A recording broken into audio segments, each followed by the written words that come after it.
यह पक्ष विपक्ष की मुख्य खबरों पर नजर डालते हैं। खबर दिल्ली से है, जहां दिल्ली को कल नई मुख्यमंत्री आतिशी के रूप में मिल गई हैं। तीसरी महिला मुख्यमंत्री के तौर पर कल उन्होंने शपथ ली। कुछ लोग इसे केजरीवाल का मास्टर स्ट्रोक बता रहे हैं। चुनावी हथियार और जनता के बीच जाने के लिए इमोशनल स्ट्रेटेजी कर भी ट्वीट कर रहे हैं और इस तरह से उनको ट्वीट भी लिया जा रहा है कि ये उनकी कोई स्ट्रेटेजी है, किसी रणनीति का पार्ट है। लेकिन बीजेपी अभी भी जबरदस्त घेराबंदी पर उतारू है। अब इस खबर का पक्ष क्या है वो भी आपको बताएंगे। बीजेपी देखिए, एक तरफ लावनी जी पक्ष आपको बताएंगे, लेकिन मुख्य खबर यह है कि अरविंद केजरीवाल उतरे हैं तो विपक्ष और पक्ष दोनों काउंटर करने उतर गए। आइए इस खबर का पक्ष जानते हैं।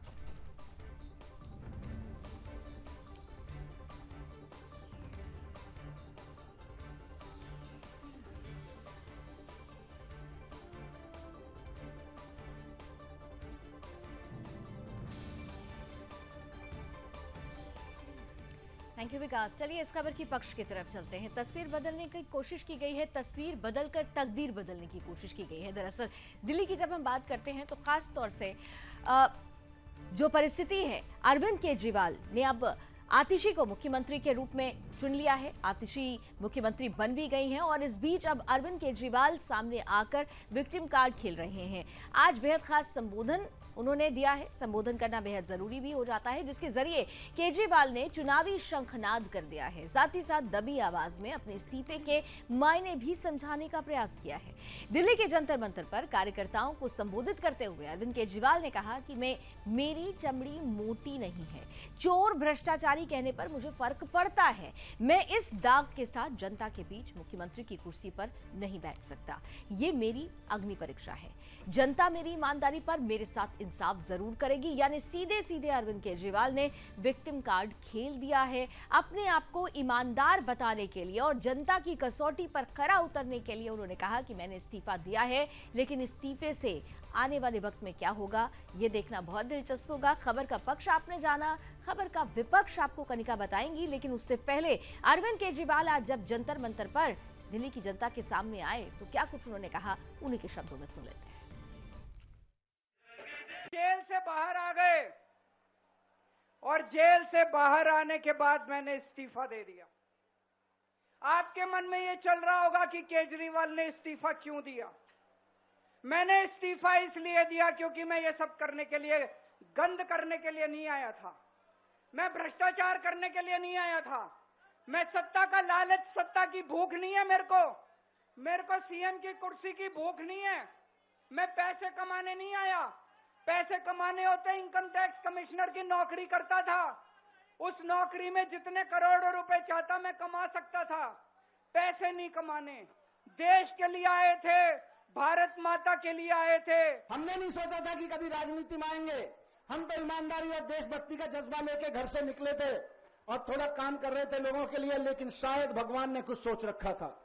भगवान के सोचे हुए के मुताबिक, भगवान के दिए हुए के मुताबिक मुख्यमंत्री बने, मैं मंत्री बना, दिल्ली में काम किया, लोगों के स्कूल बनवाए, अस्पताल बनवाए, यूनिवर्सिटीज बनवाई बच्चों के लिए, स्टूडेंट्स के लिए। ईमानदारी से काम किया। दिल्ली का बजट 30,000 करोड़ से बढ़ के 75,000 करोड़ रुपए पहुंचा दिया ईमानदारी से काम करते हुए।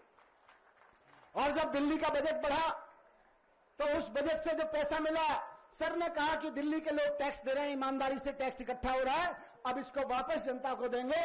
तो बिजली फ्री हो गई, पानी फ्री हो गया, बस यात्राएं फ्री हो गई, तीर्थ यात्राएं फ्री हो गई, अनऑथराइज कॉलोनियों में, मोहल्लों में इतनी सारी सड़कें बन गई, इतनी सारी बसें आ गई जो कभी नहीं आई, 24 घंटे बिजली आने लगी। क्यों? क्योंकि ईमानदारी से काम किया और देशभक्ति से काम किया।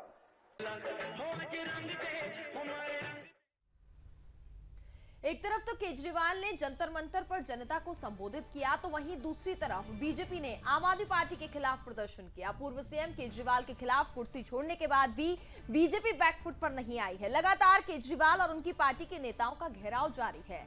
दिल्ली बीजेपी के नेताओं ने आज कनॉट प्लेस में केजरीवाल सरकार के खिलाफ अनोखा प्रदर्शन किया। प्रदर्शन में अरविंद केजरीवाल के आवास की प्रदर्शनी लगाई गई। इसके साथ ही बीजेपी की ओर से केजरीवाल सरकार पर कथित शराब घोटाले और दिल्ली में बिजली की दरों में बढ़ोतरी का आरोप लगाते हुए एक कटआउट भी लगाया गया। इसके लिए कनॉट प्लेस में एक मंच तैयार किया गया। मंच पर कार्यकर्ताओं के पीछे एक बड़ा पोस्टर लगा है जिसमें लिखा है कि भ्रष्टाचारी अरविंद केजरीवाल को भ्रष्टाचार का हिसाब देना होगा। इसके अलावा प्रदर्शन में अरविंद केजरीवाल के आवास की प्रदर्शनी लगाई गई। आपको यह भी बता दें कि बीजेपी केजरीवाल के जिस आवास को लेकर प्रदर्शन कर रही है वह दिल्ली का सीएम आवास है, जहां अब केजरीवाल नहीं बल्कि दिल्ली की नई मुख्यमंत्री आतिशी रहेंगे। केजरीवाल के द्वारा जो भ्रष्टाचार किया गया है, अपने घर को बनाने के लिए 52 करोड़ रुपए लगा दिए। सबसे बड़ा तो हम एक ही बात कहते हैं कि शीश महल जनता के देखने के लिए खोला जाए। उसी उद्देश्य से आज ये धरना प्रदर्शन है। उसी उद्देश्य से हमने शीश महल की बिल्कुल असली मौलिक तस्वीरों की प्रदर्शनी यहाँ लगाई है। इसके अलावा हम प्रदूषण घोटाले को उठा रहे हैं, जिसको लेकर हर साल घोटाला किया जाता है। शराब घोटाले की बात हम कर रहे हैं। बिजली के बिल के झटके, पीपीआरसी के घोटाले की बात हम कर रहे हैं, और दुनिया भर के और जो इन्होंने घोटाले किए हैं उन सब को हम उठाएंगे। नहीं, देखिए, आज राय का नहीं है, हमने जनता के सामने एक प्रदर्शनी रखी है, जनता देखे। हमारे कार्यकर्ता खासतौर पे युवा मोर्चा के आज धरने पर बैठे हैं और ये धरना दोपहर तक चलेगा। और हम दिल्ली को और देश को ये दिखाना चाहते हैं कि केजरीवाल का असली रूप ये है। बातें सादगी की हैं, मगर महल कैसा है ये दिल्ली देखे, दुनिया देखे। देखिए, वो जनता की अदालत है या नहीं, मगर मैं हम सभी साथी यहाँ पर केजरीवाल के द्वारा जो भ्रष्टाचार किया गया है, अपने घर को बनाने के लिए 52 करोड़ रुपए लगा दिए हैं, पर्दों में 8-8 करोड़ रुपए लगाए हैं। अगर दिल्ली की जनता की टैक्स की कमाई से अगर ये काम कर रहा है तो मुझे ऐसा लगता है, युवा साथियों को भी ऐसा लगता है कि बहुत गलत हुआ है। दूसरी चीज, मुख्यमंत्री पद से इस्तीफा दिया, किस लिए दिया? शराब घोटाले की वजह से दिया, करोड़ों का हेरफेर किया उसकी वजह से दिया, और आज जनता के बीच में ये कह रहे हैं हमने इस्तीफा देके बहुत बड़ा काम किया है। मेरा मंच पे बैठे सभी युवा साथियों से निवेदन है, हम तो यहाँ जो कर रहे हैं, प्रदर्शन कर रहे हैं, लोगों की जागरूक कर रहे हैं। तो इसी वार पलटवार के बीच में दिल्ली को अपना नया मुख्यमंत्री आतिशी के रूप में मिल गया है। लेकिन अब राजनीति है, और राजनीति इस दौरान हरियाणा से लेकर दिल्ली और दिल्ली से लेकर हरियाणा तक चल रही है। लेकिन ये जो अभी मौजूदा हालात हैं दिल्ली के, ये आने वाली सियासत में जब दिल्ली में और हरियाणा के चुनाव के परिणाम आएंगे, उसमें किसके लिए नफा और नुकसान साबित होगी, ये देखना बड़ा दिलचस्प होगा। प्रधानमंत्री के यूएस दौरे की, जहां प्रधानमंत्री नरेंद्र मोदी संयुक्त राष्ट्र शिखर सम्मेलन को संबोधित करने के लिए रविवार को न्यूयॉर्क के जॉन एफ कैनेडी अंतर्राष्ट्रीय हवाई अड्डे पर उतरे हैं। विदेश मंत्रालय ने यह जानकारी दी है। प्रधानमंत्री मोदी ने अपने सोशल मीडिया अकाउंट पर लिखा कि डेलावेयर में कार्यक्रम के बाद न्यूयॉर्क में पहुंचा हूं। शहर में सामूहिक कार्यक्रमों में प्रवासी समुदायों के लोगों के बीच शामिल होने और अन्य कार्यक्रमों में हिस्सा लेने के लिए मैं एक्साइटेड भी नजर आ रहा हूं, उत्सुक भी हूं। अमेरिका की अपनी 3 दिवसीय यात्रा के दूसरे चरण में वो न्यूयॉर्क में भारतीय समुदाय से भी मिलेंगे और अन्य निर्धारित कार्यक्रमों में भाग लेंगे। इसी बीच न्यूयॉर्क के होटल में भारतीय समुदाय के लोगों ने पीएम मोदी का स्वागत किया और कई लोग भारतीय झंडे थामे दिखाई दिए और मोदी मोदी के नारे भी लगाते देखे गए। वहीं एक भारतीय लोकगीत पर सांस्कृतिक नृत्य भी करते देखे गए। आइए इस खबर का पक्ष क्या है, किस तरह से ये पूरा कार्यक्रम फिक्स किया गया है, इसको लेकर ज्यादा जानकारी आपको लावनी जी देंगे।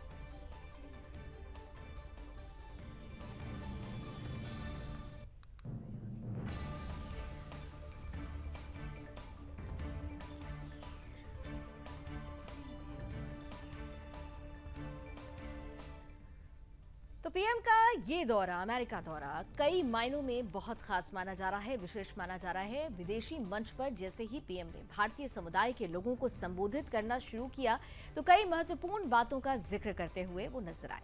पीएम ने कोरोना काल को भी याद किया। इसके बाद भारतीय समुदाय से जुड़े लोगों ने भी पीएम के दौरे को लेकर अपनी उत्सुकता दिखाई। सबसे पहले आपको ये सुनाते हैं कि पीएम ने अपने विदेशी दौरे के दौरान आखिर कौन सी महत्वपूर्ण बातें की। साथ ही साथ पीएम का अभिवादन करते हुए भारतीय समुदाय के लोग कितने ज्यादा प्रसन्न और उत्सुक नजर आए। आइए ये सब कुछ उन्हीं के शब्दों में आपको सुनाते हैं। एक्सेसिबल और क्वालिटी हेल्थ केयर के लिए हमारे साझे दृढ़ निश्चय को दर्शाता है। कोविड पैंडेमिक के दौरान हमने इंडो पैसिफिक के लिए क्वाड वैक्सीन इनिशिएटिव लिया था और मुझे खुशी है कि क्वाड में हमने सर्वाइकल कैंसर जैसे चैलेंज का मिलकर सामना करने का निर्णय लिया है। In cancer care collaboration is essential for cure.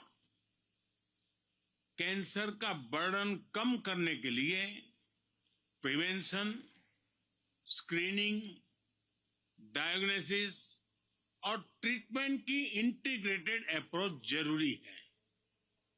Bharat में मास स्केल पर बहुत ही cost effective cervical cancer screening programme चल रहा है। हेल्थ इंश्योरेंस स्कीम चला रहा है और सबको अफोर्डेबल कॉस्ट पर दवाइयां उपलब्ध कराने के लिए स्पेशल सेंटर्स भी बने।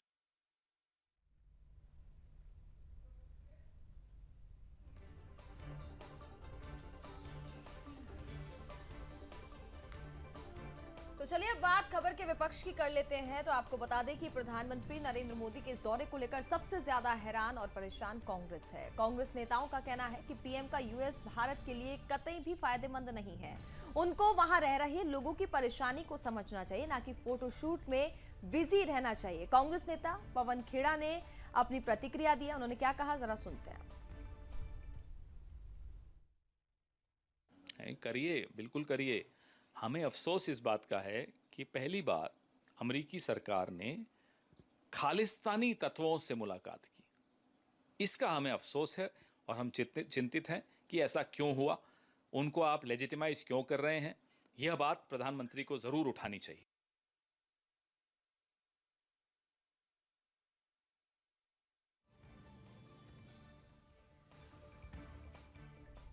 तो प्रधानमंत्री का यूएस दौरा है, हालांकि विपक्ष इससे परेशान है और कई तरह के सवाल भी खड़े कर रहा है, जो कि लाजमी हर दौरे पे देखने को मिलते हैं। आज पक्ष विपक्ष में फिलहाल इतना ही। दीजिए इजाजत।